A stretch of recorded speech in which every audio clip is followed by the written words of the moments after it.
Hello everyone, this is Garima Sharma. Welcome to Sasti hub. इस video में हम क्लास 7 ज्योग्राफी का चैप्टर नंबर 5 वाटर, इस चैप्टर की एक्सप्लेनेशन करेंगे। वाटर, आप सबको वाटर के बारे में पता है, ठीक है। तो हम चैप्टर स्टार्ट करते हैं। वाटर क्या होता है? पानी। पानी का हमें पूरा दिन ज़रूरत होती है। सपोज करो अगर अर्थ के ऊपर पानी ना हो तो क्या होगा, तो हम भी नहीं रह पाएंगे, हम भी पॉसिबल यहाँ नहीं है, ठीक है। Terrarium, it is an artificial enclosure for keeping small house plants. छोटे छोटे हाउस प्लांट्स को रखने के लिए आर्टिफिशियली जिन उसको रखा जाता है उसको हम क्या बोलते हैं? टेरेरियम, ठीक है। When you think of water, जब आप पानी के बारे में सोचते हो तो आपके माइंड में इमेज आती है, ठीक है। क्या इमेज आती है? या तो आप किसी रिवर के बारे में सोचोगे या किसी वाटरफॉल के बारे में, द पिटर पैटर ऑफ रेन ड्रॉप्स वगैरह हो रही हूँ, ठीक है। वाटर इन योर टैप्स, अपनी जो नल है उससे पानी बह रहा है। Children love to float paper boats, बच्चों को पसंद है पेपर बोट को पानी में छोड़ना, ठीक है। By noon the puddle vanish, where does the water go. और शाम को हम बात करें, वैनिश हो जाए, सब कुछ खत्म हो जाए, पानी कहाँ जाता है? The sun heat cause evaporation, जो सन की हीट है वो एवोपरेट करती है पानी को, वाटर को, इनटू वाटर वेपर, वापर में उसको बदल देती है वाटर को, यानी कि भाप बना देती है। जब बहुत ज़्यादा पानी गर्म हो जाता है तो क्या होता है? भाप बदल जाता है, ठीक है। और जो वाटर वेपर ठंडा हो जाता है वो कंडेंस हो जाता है और किसका फॉर्म ले लेता है? क्लाउड का, क्लाउड बन जाता है। From there it may fall on land, और वहाँ से जब वो बादल हो जाता है, बादल से फिर जब वो ड्रॉपलेट्स में धीरे धीरे पानी चेंज हो जाता है और वो हैवी हो जाता है, तो कैसे पानी कहाँ पे गिरता है? ज़मीन पे, या फिर किसी ओशन में, सी में, रेन के रूप में, है ना। या फिर कहीं पे वो क्या बन जाता है? बर्फ़ बन जाता है, स्नो या स्लीट। और भी प्रोसेस होते हैं जहाँ से जो वाटर है वो कंटिन्यू चेंज होता रहता है, ठीक है भाई। कभी पानी था, पानी गर्म होकर भाप के रूप में बदला, भाप से दोबारा से बारिश हो गई या ओले गिर गए, ठीक है। तो इस तरीके से उसका जो कंटिन्यूटी है वो चेंज होती रहती है, उसका प्रोसेस हमेशा चेंज होता रहता है। स्टार्ट करते हैं। ये देखिए, अभी हमने ऊपर पढ़ा टेरेरियम, ये है टेरेरियम। इसके अंदर क्या होता है? 1/4 a big jar with soil, उसको फिल कर दो सॉयल से, and process it well and put a thin layer of humus, थोड़ी सी ह्यूमस उसके अंदर डाल दो, टॉप ऑफ इट, सबसे ऊपर। Plant and the largest plant first and then arrange the smaller ones around the, उसके आसपास कुछ छोटे छोटे पौधे डाल दो, ठीक है। स्प्रे कर दो उनके अंदर एंड क्लोज द जार, उसके बाद जार को बंद कर दो। Water that evaporate from the leaves, जो पानी लीव्स थी एवोपरेट हो रहा है, and soil condense and fall back in the form of drop of water, और धीरे धीरे उसी के अंदर वो बारिश बन के गिर जाएगा। तो ये प्रोसेस आप घर पे करके देख सकते हैं। यहाँ तक हमने रीड आउट कर लिया था। Water continuously change from the circulation, circulate होता रहता है, चेंज होता रहता है between ocean, atmosphere and land is known as the water cycle. Ocean से कहाँ पे? लैंड की तरफ। जैसे ओशन है, सपोज करो, वहाँ पे क्या करता है? बहुत ज़्यादा अगर गर्मी होती है, एवोपरेशन होता है, एवोपरेशन होके जब बादल बनता है, एवोपरेट होके ऊपर जाता है, ऊपर जाके वो थोड़ा ठंडा होता है, कंडेंस होता है, फिर बादल का रूप ले लेता है। बादल क्या होता है? हवा के साथ आगे भी जा सकता है, तो आगे जाके वो क्या करता है? किसी पहाड़ से कहीं से भी टकराएगा, या जहाँ पे वो हैवी हो जाएगा वहाँ पे वो बारिश कर देगा। तो इस तरीके से वाटर साइकिल कंटिन्यू चलता रहता है। और जहाँ बारिश होगी वो रिवर के थ्रू या तो कुछ ज़मीन में चला जाएगा, या फिर जो रिवर वगैरह में गिरेगा वो रिवर के थ्रू दोबारा से ओशन में आ जाएगा, ओशन से दोबारा से एवोपरेशन होगा और फिर से कहाँ पहुँच जाएगा? ज़मीन पे। Our earth is like a terrarium, हमारी अर्थ भी एक टेरियम की तरह, इसी तरीके से। The same water that existed century ago still exist today, जो कुछ सेंचुरी पहले पाया जाता था वही वाटर आज भी है, ठीक है। The water use to irrigate a field in Haryana may have flowed down the Amazon river in 100 years ago. हो सकता है कि हरियाणा में आज के टाइम पे जहाँ पे इरीगेशन की जा रही है जिस पानी से, वो पानी कभी अमेजोन रिवर में 100 ईयर्स अगो हुआ हो और वहाँ से एवोपरेट होकर वो यहाँ तक कंटिन्यू चलता रहता हो, तो वो क्या जो प्रोसेस है वो जा रहा है, ठीक है। तो हरियाणा का पानी हो सकता है कभी अमेजोन रिवर में बहता हो। The major source of fresh water are river, जो मेजर सोर्स हैं, सबसे मेन है जो मेजर सोर्सेज हैं फ्रेश वाटर के, यानी कि फ्रेश वाटर कहाँ कहाँ पाया जाता है? तो रिवर में, पोन्स में, स्प्रिंग्स में एंड ग्लेशियर्स में, यहाँ पे सब में फ्रेश वाटर पाया जाता है जिसका आप यूज़ कर सकते हो। Ocean bodies and sea contain salty water, और ओशन बॉडी और सीज हैं जहाँ पे समुद्र वगैरह, वहाँ पे क्या है? सॉल्टी वाटर है, नमक का पानी है। The water of the ocean is salty for saline as it contain large amount of dissolved salt। अब ये salty क्यों होता है? क्योंकि इसमें ज़्यादातर मात्रा में क्या है? saline घुला होता है, इसलिए salty होता है। Most of the salt is sodium chloride, ज़्यादातर जो salt होता है वो sodium chloride होता है। और द कॉमन टेबल सॉल्ट, या फिर कॉमन टेबल सॉल्ट होता है जो कि हम खाते हैं, ठीक है। तो ये हमने रीड आउट कर लिया। आपके सामने मोटरसाइकिल की पिक्चर है, यहाँ से ऑपरेट हुआ पानी, ठंडा हुआ, कंडेंस हुआ, कंडेंस से फिर धीरे धीरे बारिश हो गई। अब हो सकता है बादल कहीं भी जाके बारिश कर सकता है, तो जहाँ बारिश होगी तो ये वाला पानी कहाँ पहुँच जाएगा, उस जगह पर। इसी तरीके से उन्होंने बताया कि हरियाणा का पानी हो सकता है कभी अमेजोन रिवर में बहता हो, जो कि बहुत बहुत बहुत दूर है हरियाणा से, और वो कई साल पहले की भी बात हो सकती है। तो वो पानी क्या करता रहता है, घूमता रहता है एवोपरेट होके, या उसका जो प्रोसेस है वो कभी कुछ बन जाता है, कभी ग्लेशियर बन गया, कभी पानी बन गया, कभी भाप बन के उड़ गया, तो उसका प्रोसेस कंटिन्यू चलता रहता है, ठीक है। अब देखिए आपके सामने ये पूरा वर्ल्ड मैप आपको दिखा रखा है। यहाँ पे है कॉन्टिनेंट्स सारे बता रखे हैं, north America, south America, Africa, Asia, यहाँ यूरोप है, ऑस्ट्रेलिया और ये आर्कटिका, ठीक है। और ये सारे ओशन आपको ध्यान होने चाहिए हमेशा। पैसिफिक ओशन कहाँ है, southern Atlantic ocean, northern Atlantic ocean, Arctic ocean, Indian ocean और फिर से पैसिफिक ओशन, ठीक है। तो ये सब आपको ध्यान होना चाहिए। अब इनके बारे में आपको कभी भी कुछ भी पूछा जा सकता है, तो आपको पता होना चाहिए, क्योंकि अक्सर आपके एग्जाम्स में मैप से रिलेटेड कुछ क्वेश्चंस पूछे जाते हैं, ठीक है। तब यहाँ पे देखिए, यहाँ पे एक अमेजोन रिवर है, ठीक है। और ये जो नॉर्थ अमेरिका में है, यहाँ पे सॉल्टी लेक भी पाई जाते हैं, मिसिसिपी रिवर भी यहाँ है, ह्यूरन है, सुपीरियर लेक है, ठीक है। तो ग्रेट बैरियर है, ग्रेट स्लेव्स यहाँ पे पाए जाते हैं। ये सारी पानी की जगह दिखा रखी हैं आपको। लेक विक्टोरिया है, कैस्पियन सी यहाँ है आपका, ठीक है, रशिया के पास। और ब्रह्मपुत्रा रिवर जो मेन हमारी है, और गंगा रिवर यहाँ से ये भी दिखा रखी हैं। बे ऑफ बंगाल, अरेबियन सी, जहाँ भी पानी पाया जाता है आपको ऑलमोस्ट वही टॉपिक्स, वही पॉइंट्स बता रखे हैं, ठीक है। Distribution of water bodies, water bodies का डिस्ट्रीब्यूशन किस तरीके से होता है, हम सब जानते हैं 3/4 अर्थ का पार्ट जो है वो पानी से भरा हुआ है, पानी से घिरा है। और ज़्यादातर जो पार्ट है वो कहाँ पे है, ओशियन सी, जो उसको हम यूज़ नहीं कर सकते। If there is a more water, अगर वहाँ पे ज़्यादा पानी हो देन लैंड, लैंड से ज़्यादा अर्थ पे। Why do so many countries face water security, भाई जब हमें पता है कि हमारी अर्थ के ऊपर 70% जो है, या 3/4 जो हम बोले वो पानी है, तो फिर भी कई सारी कंट्रीज ऐसी हैं जहाँ पे पानी की बहुत ज़्यादा किल्लत है, कमी है। तो ऐसा क्यों है, क्योंकि ज़्यादातर जो पानी है वो यूज़ करने लायक नहीं है, वो सॉल्टी वाटर है, ठीक है। तो इसलिए इसको हम यूज़ नहीं कर सकते। Is all the water on the earth available to us, क्या सारा पानी हमारे लिए अवेलेबल है, तो बिल्कुल नहीं है।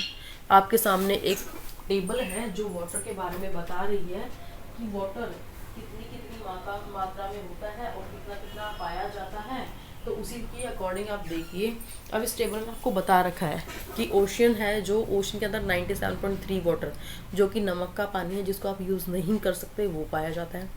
जो आइस के रूप में है वो 2.0% है। ग्राउंड वाटर जो ज़मीन के अंदर से जो आजकल हम लोग सबमर्सिबल लगाकर यूज़ करके निकाल रहे हैं, वो ओनली 0.68% है।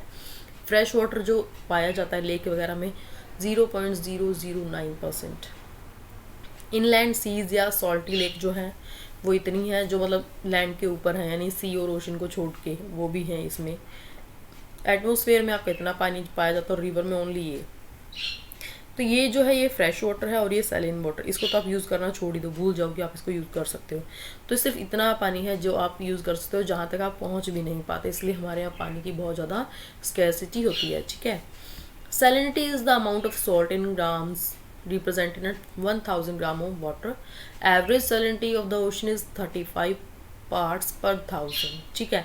salinity होता है कि 1 ग्राम में कितना सॉल्ट पाया जाता है, जैसे 1000 ग्राम पानी में कितना सॉल्ट पाया जाता है, उसको हम सैलिनिटी ऑफ वाटर बोलते हैं। और एवरेज सैलिनिटी कितनी है, 35 पार्ट्स पर 1000, यानी कि 1000 अगर ग्राम है तो उसके अंदर 35 ग्राम कितना है, वाटर में सॉल्ट है, तो उसको हम सैलिनिटी बोलते हैं, ओके। आपको पता है डेड सी जो है इज़राइल में है, वहाँ पे सैलिनिटी 340 ग्राम है, यानी कि अगर पूरे ओशन की हम बात करें तो वही 1000 ग्राम में से 35 ग्राम तो ओनली सॉल्ट है।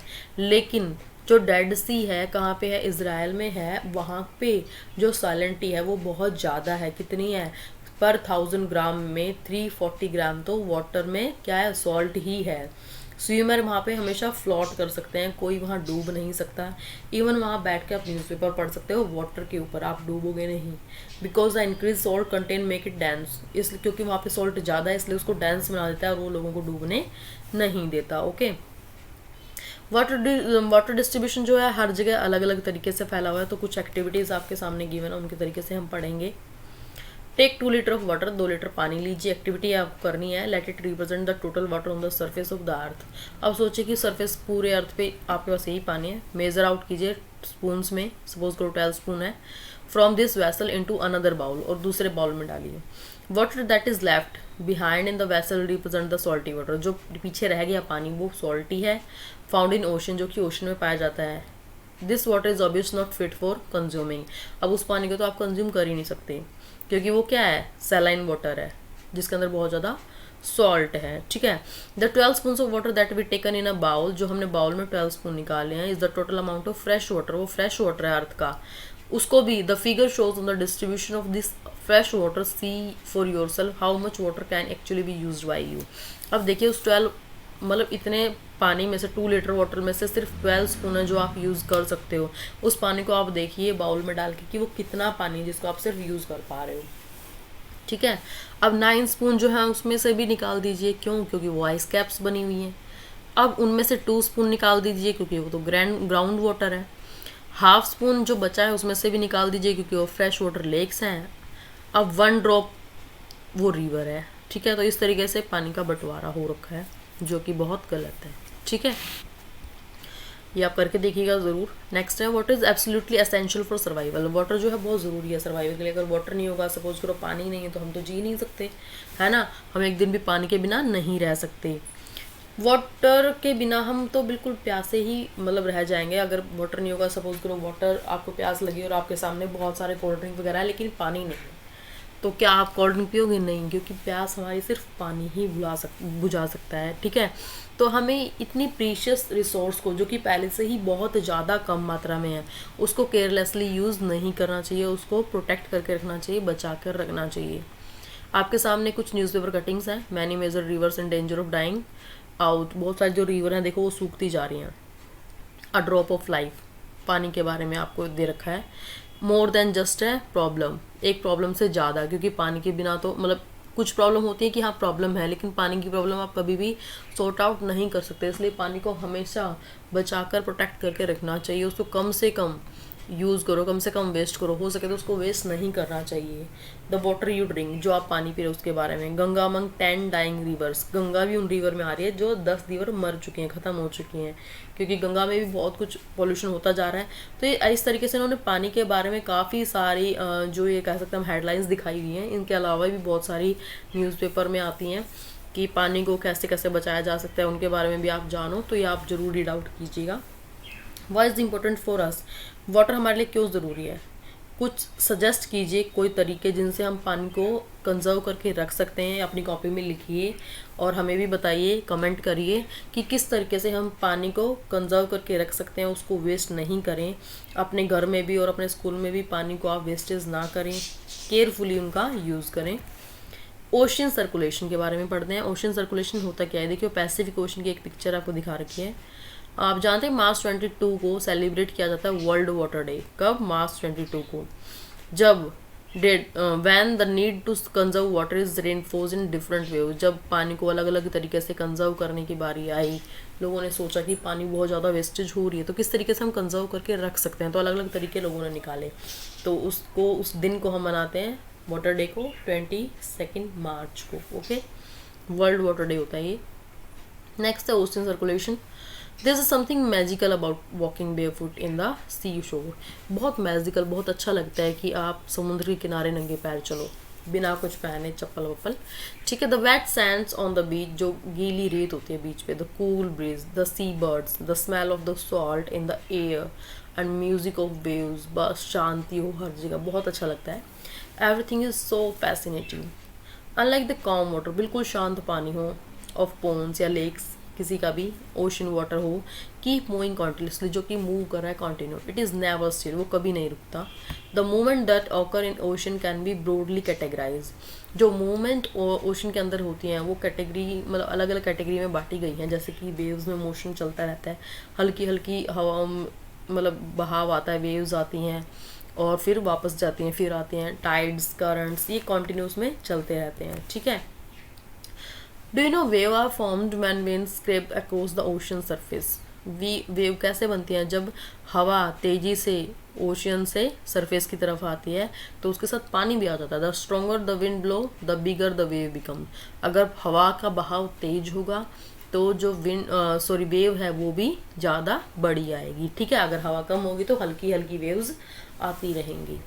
Waves, you are playing throw ball on the beach and the ball falls into the water, what happen. Suppose करो आप बीच पे खेल रहे हो बॉल से और वो बॉल क्या करती है, बीच से कहाँ चली जाती है, पानी में, तो क्या हुआ? इट इज़ फन, ये फन है, बहुत मज़े की बात है। To watch how the ball gets washed back to the shore, कि किस तरीके से बॉल दोबारा से कहाँ पे आ जाती है, किनारे पे आ जाती है। किसके साथ? वेव्स के साथ। वेव्स उनको अंदर नहीं लेके जाती। उसको अगर आपने बॉल समुद्र में फेंकी है तो थोड़ी देर में वो बॉल दोबारा से कहाँ पे आ जाएगी, किनारे पे आ जाएगी। वेव्स उसको किनारे पे ले आएंगी। When the water on the surface of the ocean rises, जैसे ही जो वाटर है सरफेस के ऊपर आएगा ओशन का, एंड फॉल्स अल्टरनेटली, और एकदम से गिरेगा, दे आर कॉल्ड वेव्स, उनको हम वेव्स बोलते हैं। जैसे समुद्र की लहरें उठती हैं और आके कहाँ पे गिरते हैं, किनारे पे गिर जाते हैं और फिर वहाँ से पानी वापस चला जाता है, तो उसको हम क्या बोलते हैं, वेव्स बोलते हैं। ओके, नेक्स्ट है ड्यूरिंग अ स्टॉर्म के टाइम पे the wind blowing at very high speed and huge waves.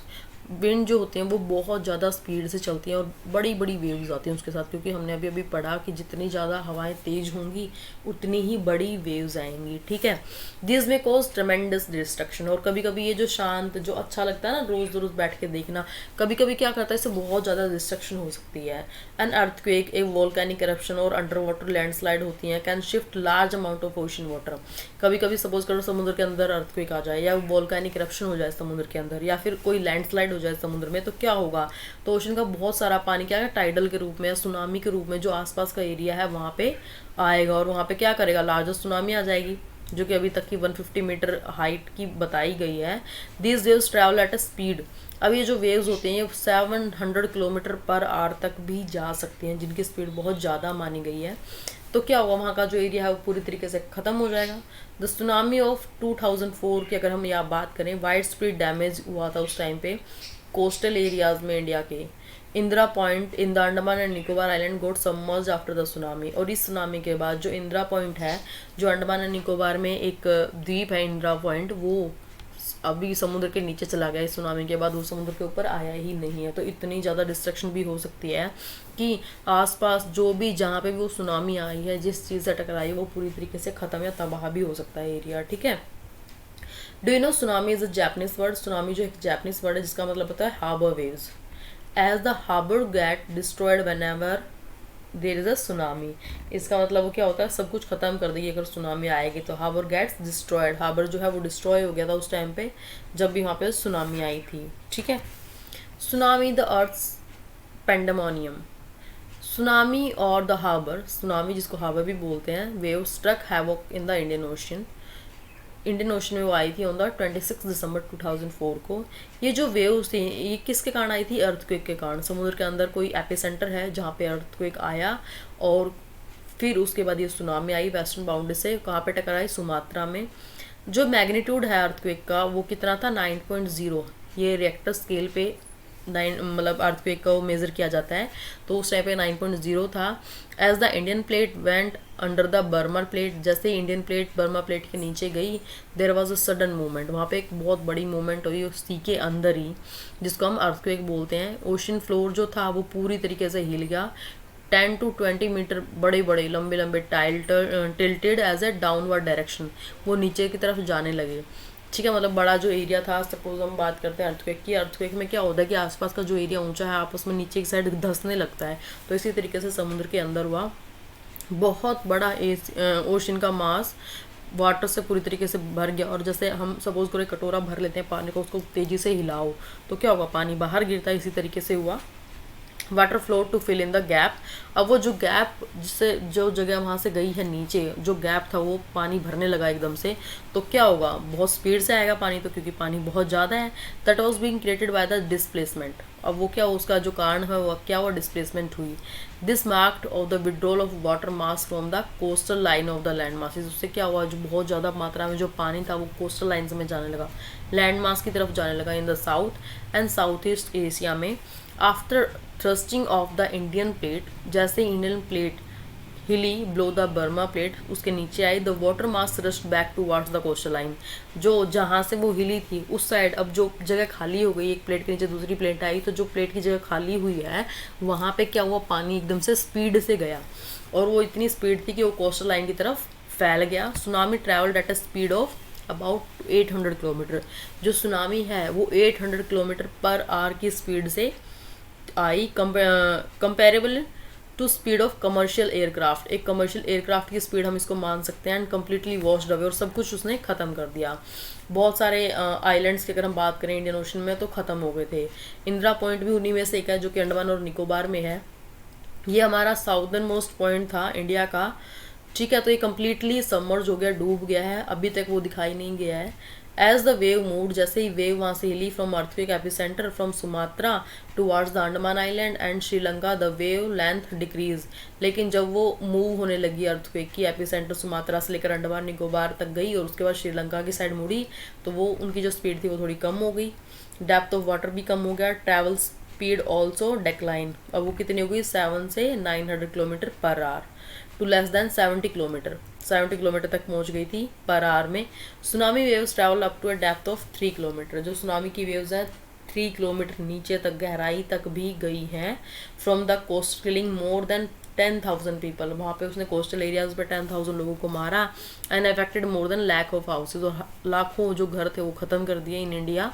The worst affected were the coastal areas of Andhra Pradesh, अब ये बहुत अफेक्टेड जो एरियाज थे वो कौन कौन से थे, आंध्र प्रदेश, तमिलनाडु, केरला, पुडुचेरी एंड अंडमान निकोबार आइलैंड, ये सारे इस सुनामी से प्रभावित क्षेत्र थे।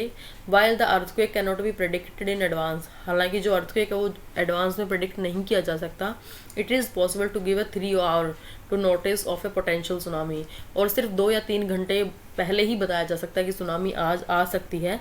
सच early warning system are in place across the Pacific Ocean, और ये जो अर्ली मतलब इतनी जल्दी जो वार्निंग दी गई थी पैसिफिक ओशन से, but not in the Indian tsunami ocean. सिर्फ ये इंडियन ओशन में ही नहीं होता, tsunami are rare in Indian Ocean, tsunami बहुत कम आती है इंडियन ओशन में। As the seismic activity is less and compare to the Pacific, क्योंकि पैसिफिक ओशन में अक्सर अर्थक्वेक आते रहते हैं, क्योंकि वहाँ की जो सिस्मिक एक्टिविटी है वो ज़्यादा है, जबकि जो इंडियन ओशन है उसकी सिस्मिक एक्टिविटी बहुत कम है, इसलिए यहाँ पे अर्थक्वेक कम आते हैं। इसीलिए सिर्फ 2-3 घंटे पहले ही बता पाए कि अभी सुनामी आने वाली है, तो जो लोग वहाँ से खाली करके जा सकते थे वो चले गए थे, इसलिए लोगों की जो जान है वो कम गई, लेकिन घर पूरी तरीके से ख़त्म हो गए थे जो आसपास के थे, ठीक है। तो ये जो अर्थक्वेक है वो ज़्यादातर पैसिफिक ओशन में आते हैं। अब ये आपको डिस्ट्रक्शन दिख रहा है, बहुत कितनी स्पीड से आई हैं, caused by tsunami on Tamil Nadu, Tamil Nadu coast का ये दिखा रखा है, देखो पूरी तरीके से सब कुछ ख़त्म हो गया, सब कुछ भाग के ले गया था समुद्र। Tsunami that traverse the south and south east Asian coast in December 2004 में आई थी, यहाँ आके टकराई थी। द मोस्ट डेवस्टिंग सुनामी थी लास्ट सेवरल 100 ईयर्स में। लास्ट डैमेज हुआ था यहाँ पे, बहुत ज़्यादा मात्रा में डैमेज हुआ था, लाइफ का, प्रॉपर्टी का, लोगों को बहुत ज़्यादा नुकसान हुआ था। इसका जो रिजल्ट है वो आज तक भी लोग इसको झेल रहे हैं। अर्ली वार्निंग सिस्टम नहीं बनाए गए थे, एंड नॉलेज जो थी लोगों को वो बहुत कम थी। जो कोस्ट ड्वेलर्स थे उनको ही थोड़ी बहुत नॉलेज हो गई थी इंडियन ओशन की। फर्स्ट इंडिकेशन जो था सुनामी का अप्रोच हुआ था विड्रॉल ऑफ वाटर, जब पानी ज़्यादा अंदर तक जाने लगा था कोस्टल रीजन से, and followed by destructive waves, और जब वो वापस आया तो बहुत बड़ी बड़ी वेव्स के साथ आया था। When this happen on the coast, जब ये कोस्ट पे हुआ, instead of people going to high ground, लोग हाई ग्राउंड में जाने के बजाय they started assembling at the coast to view the miracle. लोगों ने क्या किया, वो वहाँ से भागने के बजाय लोग मिरेकल देखने चले गए कि किस तरीके से पानी समुद्र के अंदर ज़्यादा जा रहा है, यानी कि उस टाइम पे पानी बहुत ज़्यादा मात्रा में समुद्र में किनारे से बहुत पीछे हो गया था, समुद्र के अंदर चला गया था, और फिर एकदम से आया ना तो सब कुछ उड़ा दिया। तो लोगों ने वहाँ पे उस मिरेकल को देखने की कोशिश की कि कैसे पानी समुद्र के अंदर ही जा रहा है। As a consequence there was a large casualty of curious onlooker when the gigantic wave struck. इसी तरीके से उन्हीं लोगों को ज़्यादा नुकसान हुआ है जो उस मिरेकल को देखने गए थे, और जब वो पानी आया तो इतनी स्पीड से आया कि उसने लोगों को भागने तक का मौका नहीं दिया, और इसी के कारण उन लोगों की जो क्यूरियस थी, जो जिज्ञासा थी कि क्यों पानी अंदर जा रहा है, उसको देखने के लिए जो लोग अंदर गए थे, वही जब पानी आया एकदम से सुनामी आई तो वो पूरी तरीके से ख़त्म हो गई, ठीक है। टाइड्स, अब टाइड कैसे आते हैं, ये नीप टाइड है, सन, अर्थ और मून, ठीक है। The rhythmic rise and fall of ocean water twice in a day is called a tide. एक दिन में 2 बार क्या आता है, टाइड आते हैं, rise and fall of ocean. Ocean एक बार तो ऊपर चढ़ता है और फिर एक बार क्या करता है, अंदर की तरफ जाता है, तो क्या करते हैं, टाइड आते हैं। It is high tide when water covers much of shores by rising to its highest level. अब हाई टाइड कब होता है, जब पानी जो होता है वो कवर करता है ज़्यादातर किनारों को, ठीक है, और by rising to its highest level तक वो चला जाता है, ठीक है। It is low tide when water falls to its lowest level, और जब पानी बिल्कुल कम लोवेस्ट लेवल तक पहुंच जाता है तो उसको हम क्या बोलते हैं, वाटरफॉल को लो टाइड बोलते हैं। रिसीड फ्रॉम द शोर से बहुत कम एरिया में, ठीक है, मतलब शोर का पूरा एरिया ढक लेता है तो कौन सा हो जाएगा, हाई टाइड। और शोर का किनारे का बहुत कम एरिया जब वो लास्ट एरिया तक आ जाता है तो उसको हम क्या बोलते हैं, लो टाइड, ठीक है। The strong gravitational pull exert by the sun, एक ग्रेविटेशनल पुल स्ट्रॉन्ग पुल होता है, एक्सर्ट होता है सन से, द मून ऑन द अर्थ, और मून से अर्थ पे सरफेस पे, कोज द टाइड्स, उसी के कारण टाइड आते हैं। जैसे देखो यहाँ पे भी ग्रेविटेशनल फोर्स हो रहा है, यहाँ पे जो सन है वो पानी को खींच रहा है और यहाँ से मून, तो इस तरीके से पानी ऊपर उठता है और फिर एकदम से नीचे आता है। तो ऊपर उठता है तो ज़्यादातर एरिया को छोड़ देता है, किनारों को, और वो ऊपर की तरफ उठ जाता है। लेकिन जैसे ही वो मूविंग चलती रहती है, अब जैसे ही मूविंग आगे हुआ तो वो पानी एकदम से नीचे की साइड फैल जाएगा और ज़्यादातर एरिया को कवर कर लेगा, ठीक है। The water of earth closer to the moon, जो वाटर है अर्थ का क्लोज होता है मून के, gets pulled under the influence of the moon's gravitational. अब जो क्योंकि क्या है, जो अर्थ के पास है मून और दूर है सन, और जैसे मून खींचता है पानी को अपनी तरफ एंड ग्रेविटेशनल फोर्स के कारण, उससे क्या होता है, हाई टाइड्स आते हैं। During the full moon and new moon day, full moon day और न्यू मून डे को sun and moon and earth are in the same line, तीनों सेम लाइन में होते हैं। द टाइड्स आर हाईएस्ट, उस time पे जो Tide होते हैं वो हाई, बहुत ज़्यादा हाई होते हैं, ठीक है।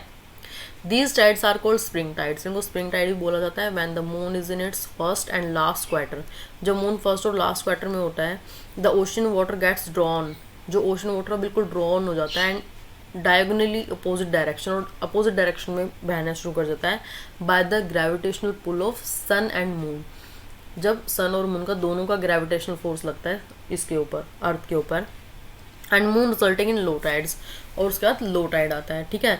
These tides are called neap tides, इनको नीप टाइड भी बोला जाता है। High tides help in navigation, they raise and the water level close to the shore, जो हाई टाइड होते हैं वो हेल्प करते हैं नेविगेशन के लिए, वो ऊपर उठते हैं पानी का जो लेवल है क्लोज टू द शोर से। This help the ship to arrive at the harbour more easily, इसमें जो शिप होती है वो बहुत जल्दी से पहुंच जाती है हार्बर पे, किनारे पे। The high tides also help in fishing, जो हाई टाइड होते हैं फिशिंग के लिए भी बहुत ज़्यादा इंपॉर्टेंट होते हैं। Many more fishes come closer to the shore, बहुत सारी फिशेज शोर पे, किनारे पे आ जाती हैं हाई टाइड के टाइम पे। This enable fisherman to get a plentiful catch, और ये जो फिशरमैन होते हैं ये आसानी से उनको पकड़ सकते हैं। The rise and fall of water due to tide is being used to generate electricity, और अक्सर इन टाइड्स का यूज़ इलेक्ट्रिसिटी जनरेट करने के लिए भी किया जाता है कुछ प्लेसेस पे। अब हम बात करते हैं एक्टिविटी की। Fill 3/4 of a bucket with tap of water, अब आधे से ज़्यादा पानी की बाल्टी को भर लीजिए टैप से। Heat the water by putting an immersion rod, अब उसको गर्म कर लीजिए ऑन द वन साइड, एक साइड से बकेट को, on the other side introduce an ice tray, और दूसरी साइड एक आइस ट्रे रख दीजिए। Just remove from the freezer, जो कि फ्रीजर से अभी निकालिए। Add a drop of red ink, और उसके अंदर एक रेड इंक का एक मतलब रेड इंक डाल दीजिए, एक ड्रॉप बस। To observe the path of current, अब करंट का पाथ ऑब्जर्व करने के लिए by the process of convection, कि वो किस साइड जाएगी, वो गर्म पानी की साइड जाएगी या ठंडे पानी की साइड, किस तरीके से वो मूव करेगी। तो एक्टिविटी आप घर पे करके देख सकते हैं। Ocean current, ocean current are stream of water flowing constantly on the ocean surface. Ocean current होता है, क्या होता है, वाटर जब फ्लो करता है कॉन्स्टेंटली, कॉन्टिन्यू, किस पे, ओशन सरफेस पे, एक डेफिनेट डायरेक्शन में। ओशन करंट्स में भी वार्म और कोल्ड, ओशन करंट गर्म भी हो सकता है और ठंडे भी हो सकते हैं। जनरली जो वार्म ओशन होता है वो करंट ऑरिजिनेट करता है near the equator and move toward the poles, equator से पोल की तरफ। द कोल्ड करंट जो होता है वो कैरी करता है वाटर को फ्रॉम पोलर और हायर लैटिट्यूड टू ट्रॉपिकल और लोअर लैटिट्यूड, ठीक है। अगर कोल्ड करंट है तो पोलर की तरफ से चलेगा और हायर लैटिट्यूड से ट्रॉपिकल एरिया की तरफ आएगा, ठीक है। The Labrador ocean current is called current, while the gulf stream is a warm current. जो लेब्राडोर ओशन है वहाँ पे कोल्ड करंट पाया जाता है और जो गल्फ स्ट्रीम है वहाँ पे warm current. The ocean current influence the temperature condition of the area. जो ओशन करंट है इन्फ्लुएंस करता है वहाँ पे टेम्परेचर का कि वहाँ पे किस तरीके की कंडीशन है उस एरिया की। वार्म करंट जो होता है bring about warm temperature. Warm current warm temperature के कारण होता है जो कि लैंड सरफेस पे पाया जाता है। Areas where the warm and cold current meet. जहाँ पे दोनों करंट मिलते हैं वार्म और cold current meet provide the best fishing ground. वहाँ पे बिल्कुल बेस्ट फिशिंग ग्राउंड है, सबसे अच्छी फिशेस वहीं पे पकड़ी जाती हैं। ठीक है, जैसे कि यहाँ पे आपको दिख रहे हैं बहुत सारे आपको एरो दिख रहे होंगे कि किस तरीके से ये गल्फ स्ट्रीम है। ठीक है, ये काइनेटिक सी वेव्स हैं और यहाँ पे आपको नॉर्थ अमेरिकन ड्रिफ्ट दिख रहा है। ठीक है, इस तरीके से अलग अलग ये आपको दिख रहे हैं। तो जो ब्लू कलर है दैट मीन्स कोल्ड करंट जो है वो ब्लू कलर में है और वार्म करंट रेड कलर में। तो लैंड के एरिया के पास ज़्यादातर जो एरिया है वहाँ पे हमेशा वार्म करंट पाया जाता है और ज़्यादातर जो दूर के एरिया है पोलर एरिया के आसपास वहाँ पे कोल्ड करंट पाया जाता है। तो आप देख रहे हो पोल के एरिया के पास कोल्ड करंट पाया जा रहा है ज़्यादा, है ना। World sea around Japan and eastern coast of North America. आप देखिए जापान और ईस्टर्न कोस्ट अमेरिका की तरफ कुछ एग्जांपल हैं। The areas where a warm and cold current meet also experience foggy weather making it difficult for navigation.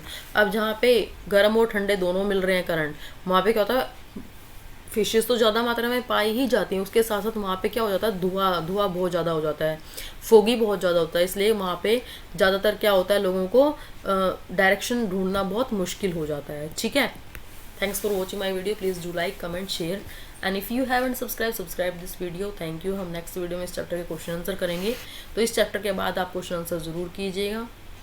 Thank you.